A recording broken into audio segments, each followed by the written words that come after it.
संस्कृत में एजुकेशन को लेकर के पहले कहा जाता था माता शत्रु पिता वैरी इन बालो न पाठी था, लेकिन ये बातें अब पुरानी हो गई। एजुकेशन का सिस्टम बदल गया। आज की तारीख में एजुकेशन केवल एजुकेशन या शिक्षा मात्र नहीं रह गई। आजकल स्टूडेंट के सामने शिक्षा के बहुत सारे क्षेत्र, बहुत सारे आयाम, बहुविकल्पी विषय चयन करने की बहुत सारी परेशानियां हैं, चैलेंजेज है। आज चिकित्सा, जीव विज्ञान, वाणिज्य, तकनीकी, अंतरिक्ष और न जाने कौन कौन से विषय के अंदर बच्चे जो हैं अपने चैलेंजेज को स्वीकार करते हैं। लेकिन इस चैलेंजेज को स्वीकार करना आज के जमाने की परम आवश्यकता भी है।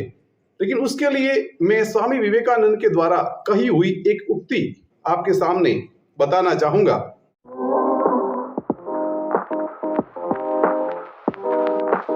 मैं स्वामी विवेकानंद के द्वारा कही हुई एक उक्ति आपके सामने बताना चाहूंगा कि get up and set up your shoulder to the wheel, यानी आप उठ जाओ और उठने के बाद में अपने लक्ष्य को पहले निर्धारित कर दो। आज का समय वो है कि वहां सबसे पहले आप अपने लक्ष्य का निर्धारण करें। यहाँ पेरेंट्स से भी मैं एक बात कहना चाहूंगा कि जब आपका बालक, जब आपका बच्चा आपके सामने अपनी इच्छाएं रखे तो आप अपनी इच्छाओं को उस पर थोपे नहीं। जीवन उसका है, भविष्य उसका है, टारगेट उसका है। आप उसकी बातों को सुने, समझें, आप उसको अपनी तरफ से राय प्रदान करें। लेकिन उसके बावजूद अगर बच्चा चाहता है कि नहीं मैं इस क्षेत्र के अंदर बढ़िया करना चाहता हूं, तो आप उसको परफॉर्मेंस करें। आप सोचिए, अगर तेंदुलकर के पिताजी ने यह सोचा होता कि वो एक वैज्ञानिक बन जाए तो क्या यह संभव था? क्या अब्दुल कलाम के पिताजी ने सोचा होता कि वो एक फुटबॉलर बन जाए, एक क्रिकेटर बन जाए, तो क्या यह संभव था? बिल्कुल आप और हम इस बात से सहमत होंगे कि ये बात कतई संभव नहीं थी। तो सबसे पहले अपने गोल को तय कर लेवें, अपने लक्ष्य को निर्धारित कर लेवें। और प्यारे विद्यार्थियों, केवल लक्ष्य निर्धारित करने से ही लक्ष्य की प्राप्ति नहीं हो जाती। इसके लिए महाभारत में श्री कृष्ण ने भी कहा है कर्मण्यवाधिकारेस्तु मा फलेषु कदाचन।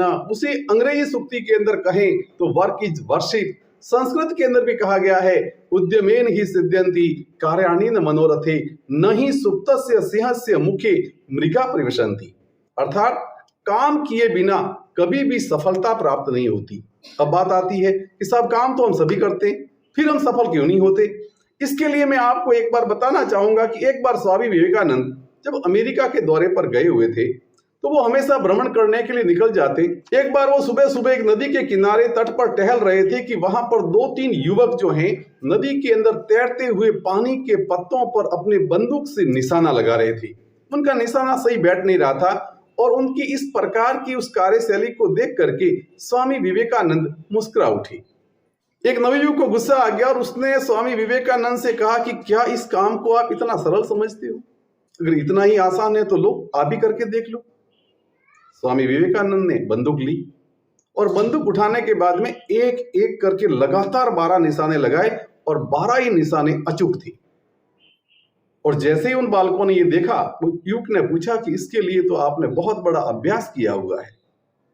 स्वामी विवेकानंद मुस्कुराए, बोले मैंने तो बंदूक ही आज पहली बार पकड़ी है। युवक ने पूछा फिर कैसे संभव हुआ? बोले प्रैक्टिस से सफलताएं मिलती है, निसंदेह मिलती है, लेकिन प्रैक्टिस से ही मिलती है ऐसा नहीं है।